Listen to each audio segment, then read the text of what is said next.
有时候大家会用一些就是很标新立异、很哗众取宠的这种标题或是讲法，要去吸引大家注意，他们这些只是为了流量而已的，他也没有要好好的教育民众，所以呢，他常常会因为这样子就达到很好的传播效果。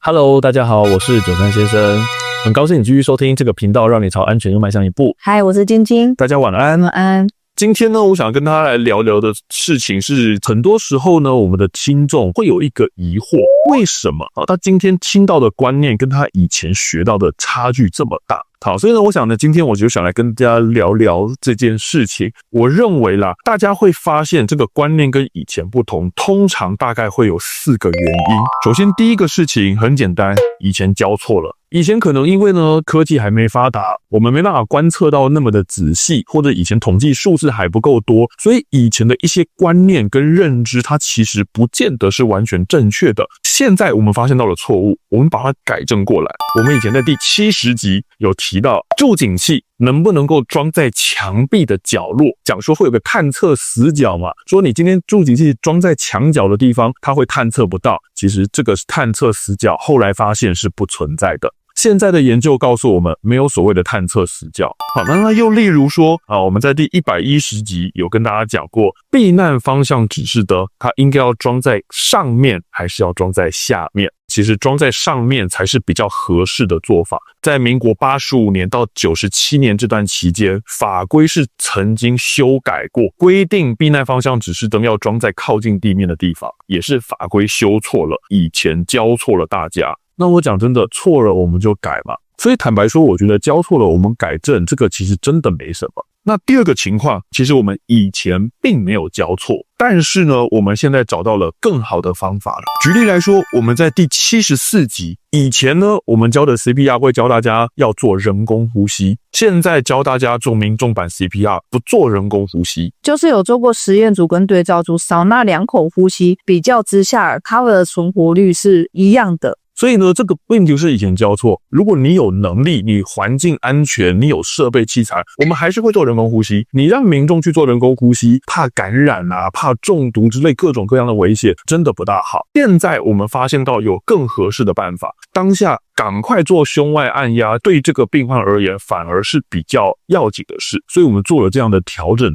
第3个部分以前没有教错，但是呢，时代环境不同了。例如我们在第95集跟各位讲过湿毛巾这个观念，对，然后我相信呢，很多人其实以前都常常听到说这个遇到火灾用湿毛巾捂住口鼻。早期大部分是这个木造建筑物，你连家具装潢可能也都是木造居多。那木造建筑物烧起来，它会容易产生像炭渣，所以这个时候呢，你如果在火场中，可能会把这种大的炭渣吸进你的鼻孔里，会有这个高温去伤害到你的鼻腔。早期会说你用这个湿毛巾去挡住这些固体颗粒是有可能的，但是现在的环境不同，现在呢钢筋混凝土，然后现在的装潢家具都是石油副产品，已经不再会燃烧出炭渣了，大部分是毒气，是气体。所以这个时候呢，你拿一个湿毛巾已经挡不住这些气体了。好，所以呢才会变成是说，以前呢讲说你用湿毛巾协助你逃生有几分道理，但是现在并不是如此。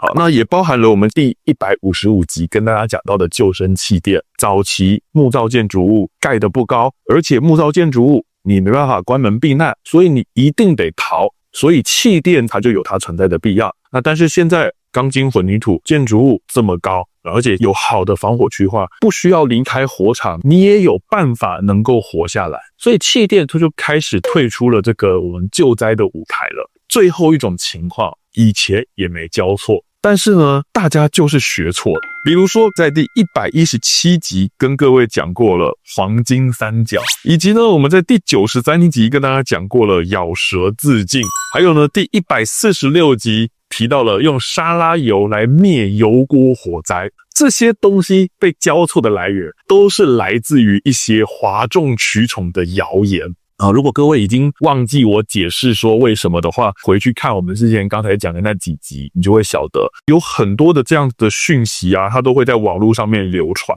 导致大家不知不觉你被教坏了。就是呢，明明是错误的观念，它总是传得又快又广。尤其是现在的资讯那么发达，那个 LINE 的群组这样子传，一下子就传出。而且我觉得可能也跟我们现在在接受到防灾教育训练的管道有关系啦。大家每天都会上网，但是现在就算你在一个场所里面，你依照法规规定，你也是半年才需要做一次消防训练。就算你很认真的这上2次课，可能也抵不过你每天滑手机看到的讯息啦。久而久之，这个就很容易把这些错误的讯息散播得很广。有时候大家会用一些就是很标新立异、很哗众取宠的这种标题或是讲法，要去吸引大家注意，他们这些只是为了流量而已的，他也没有要好好的教育民众，所以呢，他常常会因为这样子就达到很好的传播效果。所以有时候呢，一些时事发生了，这个不是我不愿意第一时间讲，而是第一时间知道的太少，我觉得讲这些没有意义，讲这些可能会误导大家。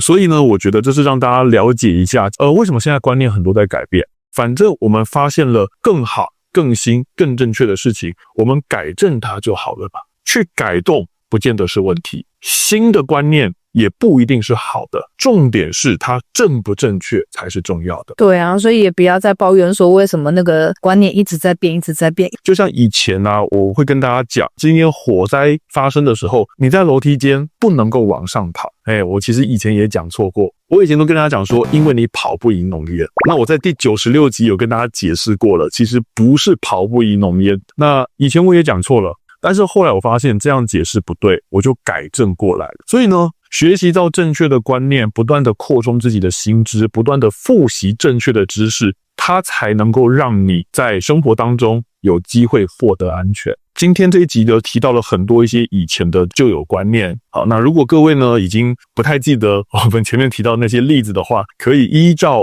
我刚才提到的这些集数回去复习一下，看一下你是不是还记得正确观念，还是你不知不觉又变回了原本的旧观念。所以我想呢，我们今天这一集的分享呢就到这边。那么希望呢今天的分享内容对大家的安全有所帮助。如果各位有从这一集获得收获的话呢，请按赞、订阅、分享我们的影片。你曾经听过哪些不一样的观念是让你最震惊的？欢迎下面留言。那今天就到这边咯，下次再见，拜拜。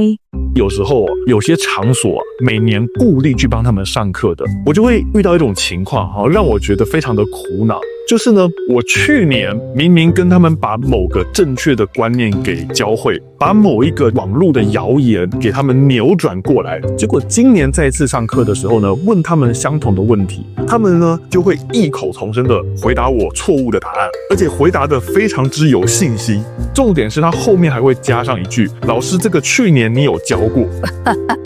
我才没这样讲。那我觉得这个特别在意，是因为你明明就是因为自己看到这些讯息看到太多了，所以你暂时扭转不过来。然后呢，你把这个错误的这个观念呢赖到我身上，我实在是我不背这个锅，你知道吗？